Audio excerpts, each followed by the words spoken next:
Africamedia bring the one closer to your doorstep. Right now, at the rally by. But ó ṣe wá láàánú pé àwọn DSS, Nigeria Police, Nigeria Army, wọ́n kóra wọn jọ sí sókà. Wọ́n dẹ̀ ti wọ náà àdúgbò káàkiri. Nídìí wọn jẹ́ kí àwọn ènìyàn wọn kọ́ra ẹ̀wọ̀n ni wọn. Gbogbo àwọn ènìyàn tó ń bọ̀ ọ̀ jẹ́ kọ́ra ẹ̀wọ̀n ni wọn. Wọ́n ń ṣe stop and search. Ṣé rí pé ọ̀rọ̀ Nàìjíríà yìí ó nídìí àmójútó. Ó nídìí àmójútó. Ẹ̀yin ọmọ Yorùbá ẹ ronú. Ẹ̀yin ọmọ Yorùbá ẹ ronú. Ẹ dìde. Ẹ jẹ́ kí wọ́n ṣe.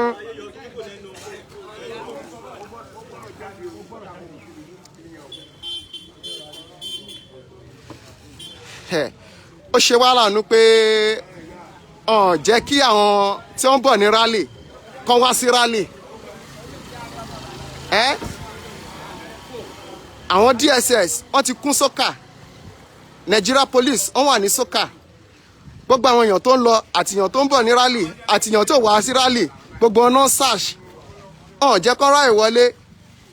Ẹ̀yin ọmọ Yorùbá ṣé ẹ fẹ́ kú sínú oko ìyà ni? Ṣé inú oko ìyà ilẹ̀ fẹ́ kú sí ni? Àní kẹ́ jáde kẹ́ gbára yín kúrò nínú oko ẹrú. Gbogbo yín dẹ̀ jókòó sórí mídíà. Mo fẹ́ Odùduwà tọkàntọkàn. Odùduwà ní kíní kan ẹlẹ́nu ni wá. Ẹlẹ́nu ni wá o. Bọ́ ìlérí Olúwa ló máa ṣe. Àwọn alálẹ̀ á fún wa ṣe. Ẹ káàárọ̀ gbogbo àwa ọmọ Odùduwà nílé lóko. A kú àṣẹ ọdún yìí o. Ẹ̀mí wa ṣe ọ̀pọ̀lọpọ̀ o. Ẹ jọ kí ló gbé wa jáde síta náà? Ta ló lè sọ rí sí ti gbogbo àfi jáde síta? Màá fẹ́ jẹ́ kí èèyàn kọ́kọ́ tiẹ̀ kọ́kọ́ bá a sọ̀rọ̀ ní ráńpẹ́ ohun tí ó gbé wa jáde. Ohun tí ó gbé wa jáde, nǹkan tí a wá ṣe níbí báyìí lénìí. Lórí kí ni? Okay.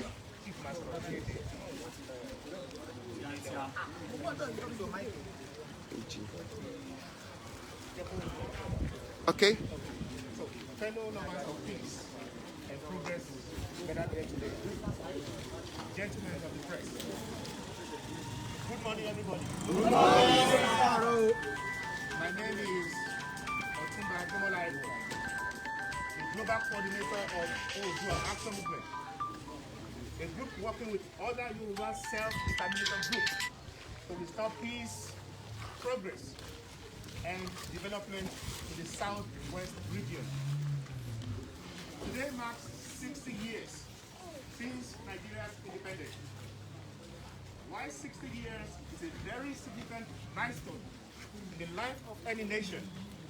Today calls for sober reflection, especially by the Yoruba people of southwest Nigeria, due to gross underdevelopment of the southwest region, naked display of nepotism in employment, treatment, and appointments to federal offices and institutions, wanting kidnapping and killing, raping of women and girls by Islamic fundamentalists, and herdsmen invasion of our land, among other untoward treatment of our people. After critical reflection of the unfortunate situations aforementioned, the Yoruba of Southwest have reconsidered our continuous existence in Nigeria, a product of the 1914 amalgamation, which expired in 2014, as it was designed to last 100 years. Consequently, we have determined that our region needs total transformation in the form of power devolution. The Odua Action Movement, in association with other Yoruba groups, following due consultations at home and abroad, have begun the formal process to actualize autonomy for our region, the southwest of Nigeria. This will allow us to self-determine our future henceforth in a peaceful win-win situation with the government of Nigeria and the other regions. I refer to the provision of the United Nations General Assembly Resolution 1514 of 1960, which states that all peoples have the right to self-determination. By the virtue of that right, they may freely determine their political status and freely pursue their economic, social, and cultural development. Specifically, Article 1, Section 2 of the United Nations Charter recognizes self-determination as an essentiality for world peace and provides for the development of friendly relations among nations based on respect for the principle of equal rights and self-determination of the people.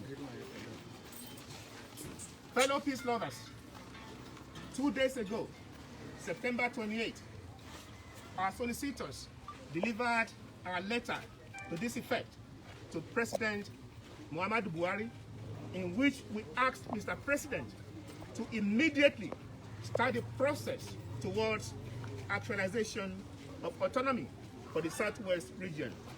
A copy of the letter was delivered to the Senate President and Speaker of the House of Representatives, as well as governors and speakers of House of Assembly of the 6 Yoruba states, Kogi, Kwara, and Edo states.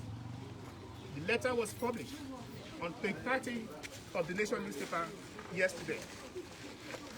The African Charter on Human and People's Rights, adopted by the Organization of African Unity, OAU, now African Union, in 1981, to which Nigeria is a signatory, specifically refers to self-determination as a political, economic, and social right. The entrenchment of this right is to ensure that each constituent nationalities of a society that desire to have autonomy from the others does so without hindrance or any threat to peace. So therefore, it is in the spirit of this that we formally made a demand to the government of President Buhari to honor Nigeria's commitment to that charter. The world is watching. Again, the world is watching. We believe President Buhari will use his good offices to set the process in motion without any delay. We shall do our part to make it a win-win situation for Nigeria and the autonomous Southwest region. In the build-up to today, there have been rumors of impending violence in Ibadan, especially as we planned on getting together as a people to demand a right to live with dignity, to live without constant fears of kidnapping or invasion or death in the hands of world-condemned extremists. I want to assure the people of Nigeria and the entire world that we are peace-loving people. We are only demanding our God-given rights, and we shall do so without malice or violence towards the government of Nigeria and its agencies and people of other ethnic groups living peacefully in Yoruba land. However, our determination is firm. We are fully determined. We shall use all civil and peaceful means within international laws and norms to actualize an autonomy for Yoruba land. History is full with other nations which have achieved similar status without bloodshed. A recent example is Catalonia, an autonomous region of Spain. I repeat, we are determined to work with the government of Nigeria to actualize autonomy for Yoruba land without bloodshed. I repeat, without bloodshed. In conclusion, I call on Yoruba people all over the world to exercise patience and continue to remain peaceful as we go through the important process that will ultimately lead to progress and meaningful development for our land. I advise our people not to give in to fear or rumors that our mission was to divide Nigeria or to cause chaos in the land. On the contrary, we are the true lovers of peace and progress here today. Yes. Our mission is to ensure rapid development and progress for the people.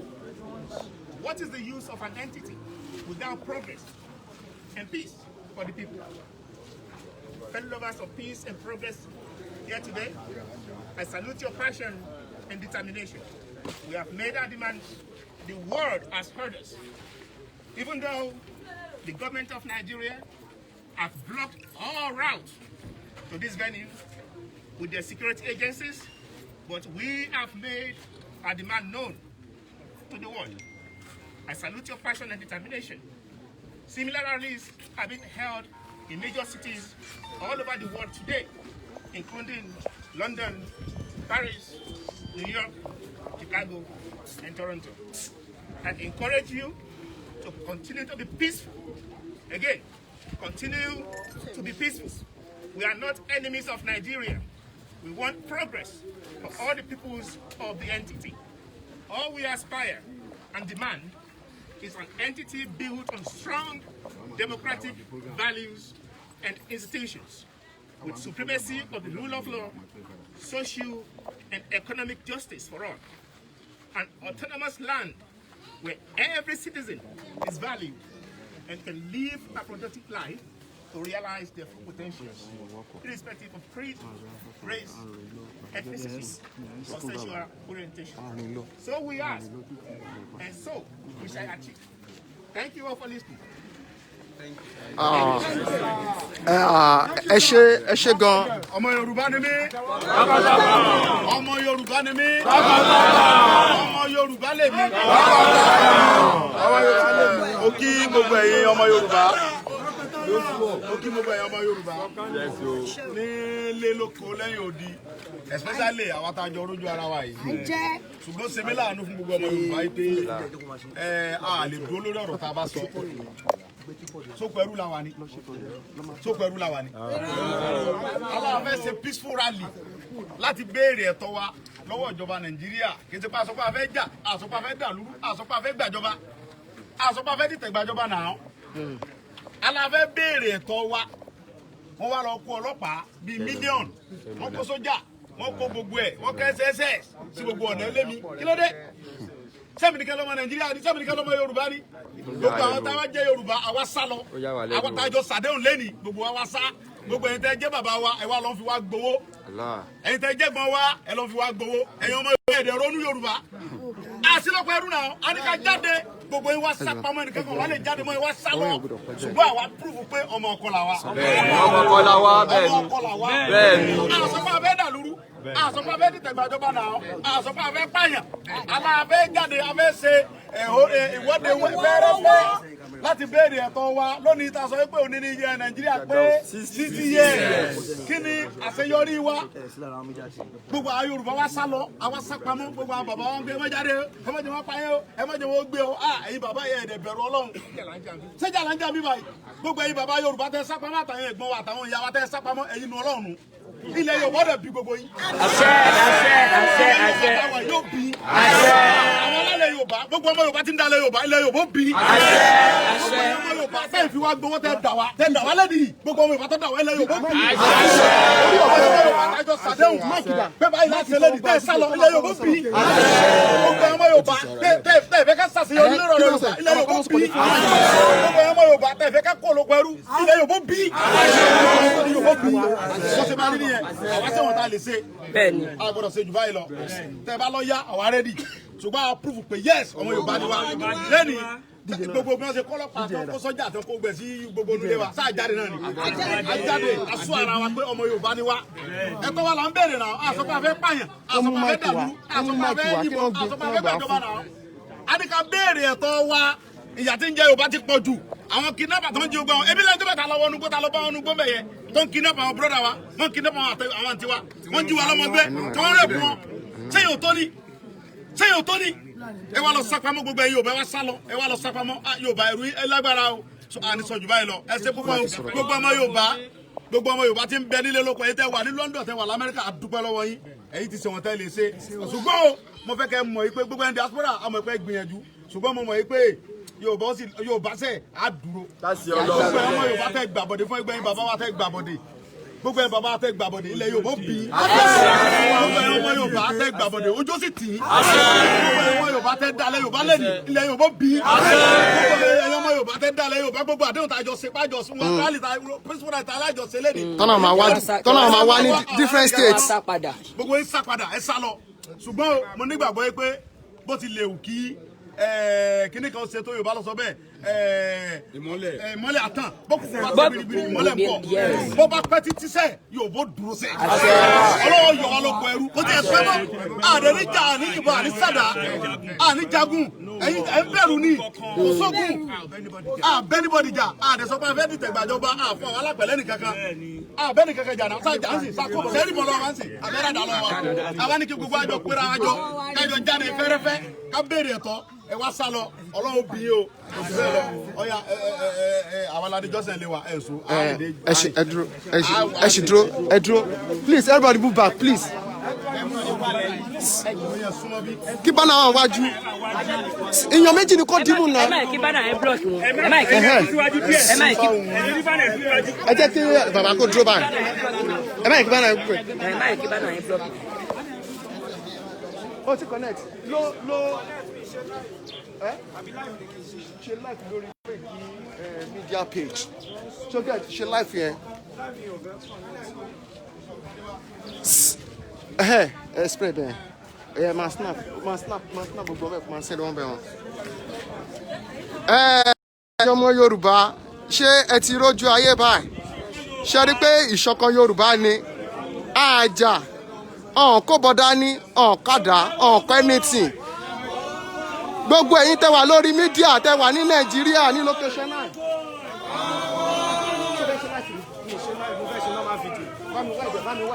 wáìdẹ̀ kí fi sí no jẹ́ fi lè sọ ọmọ máa jẹ́ no wáìdẹ̀ ìwọ ní sùúrù wáìdì okay.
DJ rubbish ló ń ṣe rubbish ló ń ṣe.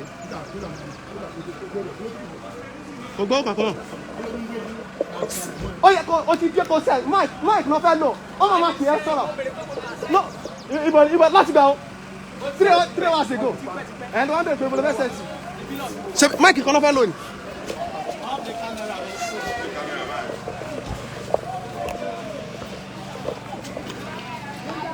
ẹ̀yin ọmọ Yorùbá àlè sálọ fún yín. Àwọn olè sálọ fún wọn ní Yorùbá.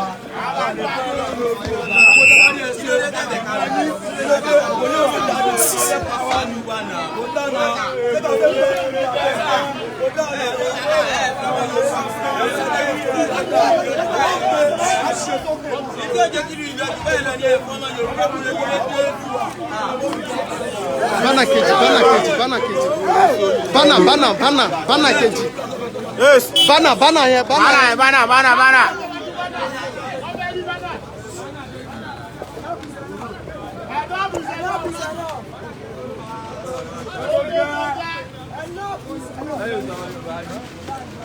Ó tó gẹ́. Àwọn aṣèrò ó fi ọmọ lọ́wọ́ wàrà wa. Ọlọ́run ó fi báyìí. Àwọn òsì ọmọ. Àlẹ́wọ̀ àwọn òsì ọmọ rárá ó fi eyín ó tó gẹ́. Ẹ̀rọ gbọ́ lé. Ilẹ̀ Yorùbá. Àwọn òbí ẹ̀yin ọmọ Odùduwà. Ọ̀rọ̀ yóò lẹ́nu bí ọjọ́ orí mi tẹ́lẹ̀ ní ọ̀nà èmi tẹ́lẹ̀ ní fún òtún tẹ́lẹ̀ ní ọmọ tó lè ní abẹ́ oníkí ọ̀sọ̀rọ̀ lẹ́ni bá mi lọ́wọ́ Odùduwà nígbà láti mọ̀ ìmọ̀lá ṣe àìríbí ilẹ̀ náà bí yẹ̀yẹ̀ kọ́ ọmọ wọn ní ìbínú wá sákísákí ìbínú ẹ̀rí ìgbàmọ́ ìkàtàkọ́ ọlọ́pẹ́ ẹ̀yìn ẹ̀kọ́ bá yé lùwà ọ̀rọ̀ ẹ̀yìn ní ti pàmò Sorry. ọ̀dọ́ kírun ọ̀dọ́ sọ̀rọ̀ wọ́n kì í dáhùn wọ́n tẹ̀lé lẹ́dọ̀ wọ́n pàmò fúlàní lẹ́fẹ̀ẹ́ fún ẹ̀yọ́ fẹ́ kúkú wa ọjọ́ kan òyìnbó ọdún kẹ́kì fúlàní ti pè wọ́n lọ àwọn aláàfin ọ̀rọ̀ ìkúrọ̀ nígbà kéde ọjọ́ òní tí wọ́n mú ẹ̀rù ẹ̀rù ìdí ẹ̀rù ìdí ẹ̀rọ iná